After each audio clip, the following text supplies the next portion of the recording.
बेडरूम में चलते। नहीं।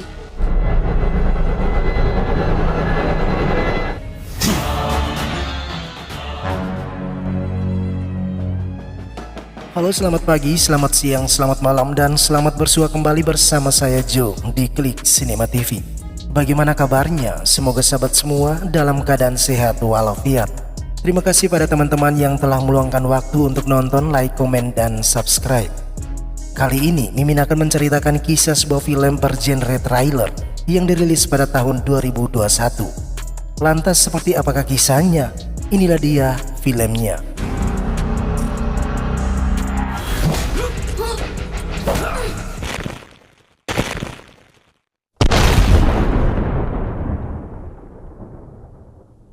Suatu malam di tengah guyuran hujan disertai angin kencang, ada seorang wanita datang ke kantor polisi membawa sebilah pedang di tangannya.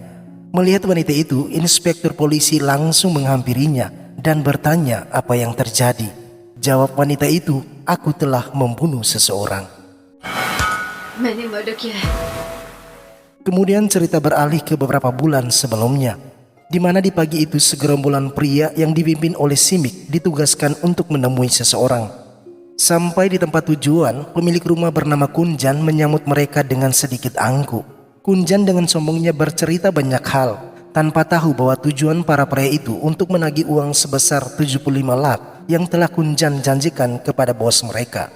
Para preman tersebut mengancam jika Kunjan mengingkari janji, maka Simic akan membunuhnya. Akan tetapi Kunjan tak peduli, lalu menampar beberapa pria dan berkata kalau dia tidak takut sama mereka. Sontak saja Simic menjadi marah dan mulai bertingkah seolah-olah rumahnya sendiri. Hey, तुम लोगों को बताता हूं मैं। Dengan sikapnya itu, Kunjan dan istrinya merasa risih, lalu terpaksa memberikan sejumlah uang yang pernah dia janjikan. Akan tetapi Kunjan berjanji bahwa suatu hari nanti dia datang sendiri menagihnya dan membalas semua yang Simic lakukan di rumahnya. Dengan uang tersebut mereka lalu berpesta pora bersama bos mereka yang diketahui bernama Baratan.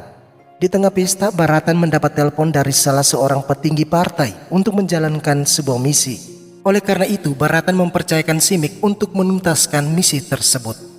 Bersama salah seorang rekannya, Simic menuju ke kantor partai. Sampai di sana, Simic ditugaskan untuk membunuh salah seorang ketua partai oposisi dan sebagai imbalannya, Simic diberi sejumlah uang. और ना इसके कोई पीछे है, ये अकेला है, ताहू ये जानता नहीं है। इसकी वो हालत करो। Kemudian Simic menemui targetnya lalu menghabisi pria itu di tengah jalan. Ketika hendak pulang, ada sebuah mobil yang secara kebetulan menyenggol Simic. Ternyata si pengendara mobil itu menerima telepon sambil menyetir. Alhasil Simic menjadi murka lalu membanting HP pria itu dan menghajarnya. Setelah meluapkan kemarahannya, Simic lalu pergi. Sementara pria itu yang diketahui bernama Jites justru bingung melihat baju dan tangannya dilumuri darah, padahal dia tidak mengalami luka sedikit pun. Kemudian Jites melanjutkan perjalanan, namun di tengah jalan dia menemukan seseorang terkapar tak bernyawa. Merasa curiga, Jites langsung ke kantor polisi untuk melaporkan apa yang ia temui. Jites berkata bahwa ada seseorang yang dia curigai, meskipun dia tidak mengenalnya, tetapi ia mengingat ciri-cirinya. Dari laporan itu, polisi melakukan identifikasi dengan mengambil sampel darah di baju dan di tangan Jites untuk dicocokkan dengan darah si korban. Di sisi lain di rumah, istri Simic yang bernama Hima sangat frustrasi dengan suaminya. Sehingga ketika Simic mengajaknya untuk bercocok tanam, Hima dengan tegas menolaknya. Namun karena Simic sudah tak bisa menahan hasratnya, maka ia membawa Hima ke kamar dan secara paksa mencocok logi istrinya. Setelah melakukan pemeriksaan, polisi menyimpulkan bahwa ada kesamaan antara darah mayat dan darah di baju Jites. Dengan bukti tersebut, polisi pergi ke rumah Jites yang pada saat itu sedang merayakan hari ulang tahun istrinya untuk dimintai keterangan lebih lanjut. Di sana polisi menunjukkan beberapa foto penjahat dan Jites menunjukkan foto Simic. Seketika itu juga polisi bergegas ke rumah Simic dan mengepungnya. Simic yang panik berusaha kabur melewati jalan rahasia, namun diketahui oleh para polisi. Dan aksi kejar-kejaran pun terjadi.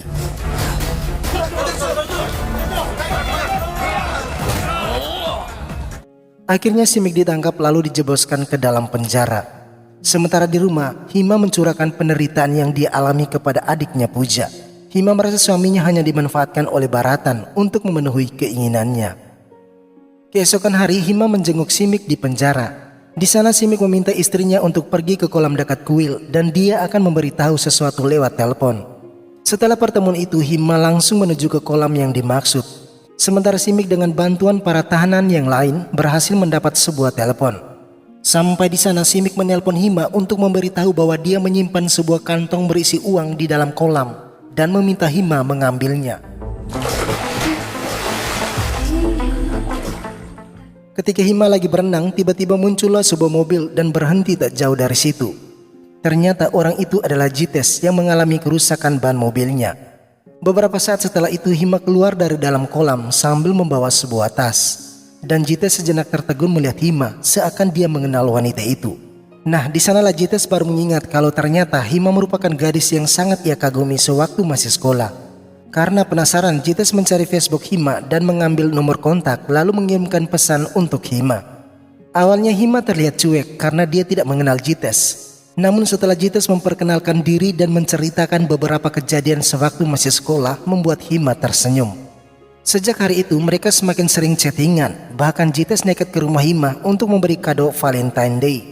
Kini hubungan mereka semakin dekat seakan cinta lama bersemi kembali. Dan mereka akhirnya janjian untuk bertemu.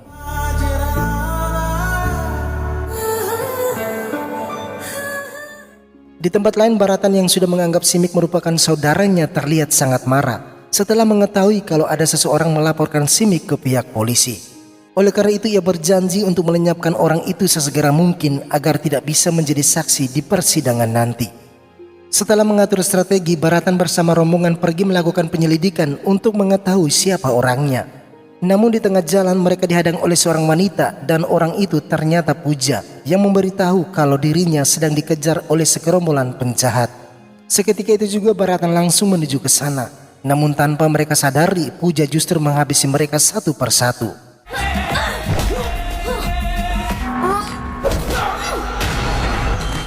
Meskipun hampir semua telah dia kalahkan, namun Puja seakan tak berdaya ketika berhadapan dengan Baratan. Di saat yang sama, datanglah beberapa pria yang membuat Baratan tak bisa berkutik. Tak berselang lama Baratan dipukul oleh seseorang dan orang itu ternyata Kujan yang berhasil menjebak Baratan melalui Puja. Hingga akhirnya Baratan tewas di tangan Kujan, begitu juga dengan Puja. Di tempat lain terlihat Jites bersama Hima di pinggir kali.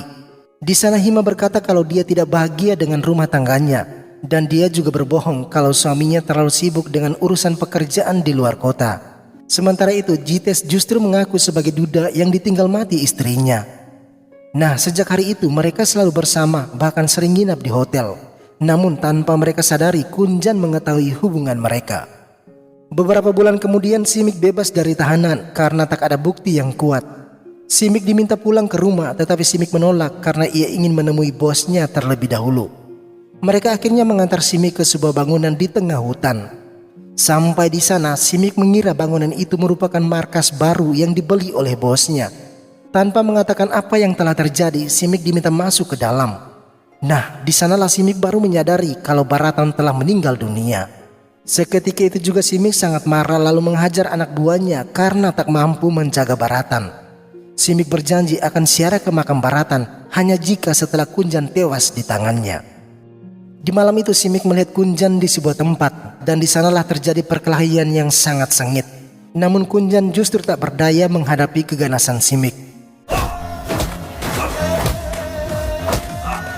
Saat Kunjan hendak dibunuh, tiba-tiba Kunjan mengatakan tentang perlakuan Hima ketika Simic ditahan di dalam penjara.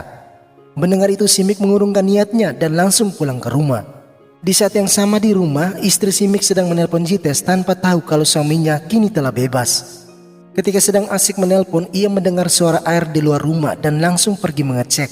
Sontak saja Hima sangat terkejut serentak takut setelah melihat suaminya dan langsung pergi menelpon Jites agar obrolan mereka untuk sementara dihentikan. Namun ketika Hima sekali lagi keluar, dia tidak lagi melihat Simic dan ternyata Simic telah berpura-pura tidur di sofa. Sesaat kemudian Hima yang mengira suaminya telah nyenyak lalu menghubungi Jites dan tanpa Hima sadari ternyata Simic sedang memperhatikannya.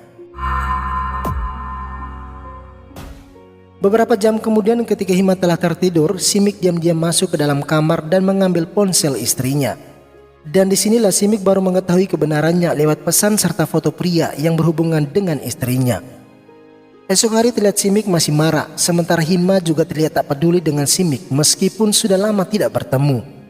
Dalam kekesalan, salah seorang temannya datang untuk memberitahu bahwa mereka telah menemukan orang yang melapornya ke polisi. Tanpa butuh waktu lama mereka bergegas pergi menemui orang yang dimaksud. Sampai di tempat tujuan, temannya berkata bahwa orang itu bernama Jites yang istrinya sedang mengandung. Setelah melihatnya, Simic sangat terkejut kalau ternyata pria itu juga sedang berhubungan dengan istrinya. Entah apa yang dipikirkan, Simic memilih pulang, namun karena terus dihasut oleh temannya, maka Simic pergi mengikuti mobil yang dikendarai Jites yang pada saat itu sedang menelpon Hima. बहुत दिनों से तुमसे मिली नहीं। सही कहा। Sampai di rumah, Jites sangat terkejut melihat Simic yang tiba-tiba masuk. Jites bertanya, siapa dirimu dan apa tujuanmu? Jawab Simic, akulah orang yang telah kamu laporkan ke polisi. Seketika itu juga Jites sangat ketakutan. Ia merasa bahwa Simic datang untuk balas dendam. Namun ternyata Simic justru mengucapkan terima kasih karena saat ditahan dia akhirnya mengetahui apa yang terjadi di luar sana.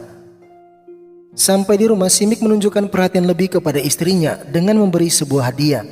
Ia juga mengajak Hima untuk bersiara ke makam Baratan dan setelah itu mereka keluar kota beberapa hari. Namun Hima menolak ajakan Simic. Setelah Simic pamit pergi, Hima langsung menghubungi Jites dan mereka pun bertemu. Akan tetapi ternyata Simic berpura-pura pergi hanya untuk menyaksikan sendiri perlakuan istrinya. Setelah sampai di sebuah rumah, Jites mengajak Hima masuk. Di saat yang bersamaan, Simic juga secara diam-diam masuk ke dalam rumah itu. Di sana Simic sendiri melihat dan mendengar pembicaraan mereka, di mana Hima berkata bahwa ia sudah tak nyaman hidup dengan Simic dan ingin tinggal bersama Jites. Jites menyarankan Hima harus bercerai terlebih dahulu sembari mengajak Hima untuk bercocok tanam. Tetapi Hima menolak karena Jites belum menikahinya. Lantaran terus dipaksa, maka Hima menjadi kesal lalu pergi meninggalkan Jites. Sampai di rumah, Hima sangat terkejut melihat Simic sedang berbaring santai di sofa. Dalam ketakutan, Hima berbohong kalau ia barusan pulang dari kuil. Saat jam makan malam, Hima lalu memberanikan diri untuk meminta agar mereka bercerai. Mendengar itu, Simic hanya diam karena ia sudah mendengarnya tadi siang. Tanpa memberitahu perbuatan Hima, Simic justru menyetujui permintaan istrinya. Oleh karena itu, keesokan harinya, Simic dan Hima pergi menemui seorang pengacara. Di hadapan si pengacara yang adalah seorang wanita, Hima menjelaskan alasan ia ingin bercerai. Sementara Simic hanya diam ketika Hima menceritakan semua keburukannya. Setelah mendengar semua alasannya, si pengacara tersebut meminta mereka pulang untuk menyiapkan beberapa berkas yang dibutuhkan. Ketika hendak pergi, pandangan Hima tertuju pada sebuah bingkaian foto. Nah, di sanalah Hima sangat terkejut setelah tahu kalau pengacara yang bernama Resma merupakan istrinya Jites. मेरे हस्बैंड है Jitesh. Sementara itu Simic hanya tersenyum karena dia sudah mengetahui kalau si pengacara yang akan mereka temui merupakan istrinya Jites. Ketika mereka sampai di rumah, Hima langsung berlari menuju ke kamar untuk menelpon Jites yang pada saat itu sedang bersama istrinya. Karena takut ketahuan, Jites mematikan panggilan Hima dan berbohong kalau yang menelpon adalah kliennya. Beberapa jam kemudian Simic pergi menemui Jites. Di sana Simic memperlihatkan foto Hima dan berkata bahwa orang inilah yang menyuruhku untuk membunuhmu. Sejenak Jites ketakutan, tetapi karena ia berpikir bahwa Simic merupakan pembunuh bayaran, maka ia meminta Simic masuk untuk bernegosiasi. Karena ketidaktahuannya, Jites justru menceritakan semua tentang hubungannya dengan Hima dan juga menjelekkan suaminya Hima. Mendengar itu Simic sangat marah lalu menunjukkan foto bersama Hima istrinya.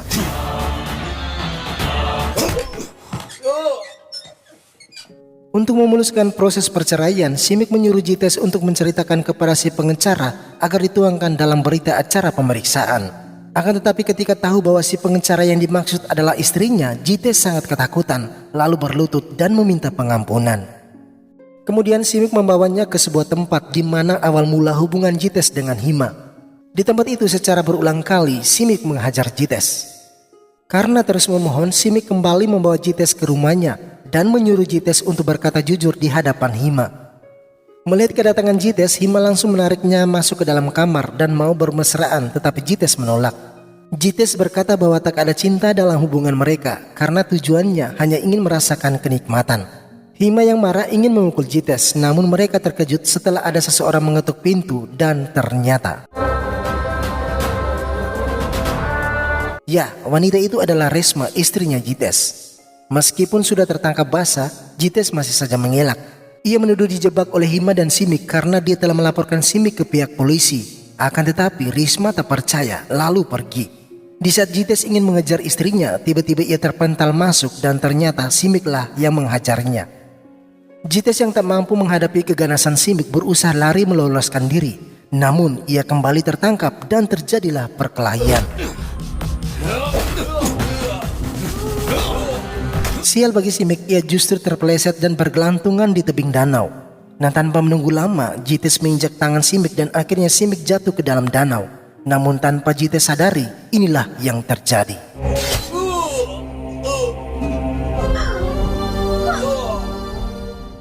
Di malam itu, di tengah guyuran hujan disertai angin kencang, Hima menuju ke kantor polisi untuk menyerahkan diri. Dan inilah adegan yang diperlihatkan di awal film ini. Di sisi lain, Simik yang mampu menyelamatkan diri justru membawa Jites ke rumah sakit. Untung saja Jites masih bisa selamat dari maut dan Resma berterima kasih atas kebaikan Simik. Setelah itu Simik ke kantor polisi menemui Hima, istrinya. Di sana secara perlahan Simik coba memegang tangan Hima yang membuat Hima sangat terharu, lalu menyesali perbuatannya. Dan dengan begitu filmnya pun berakhir. Sekian dan terima kasih.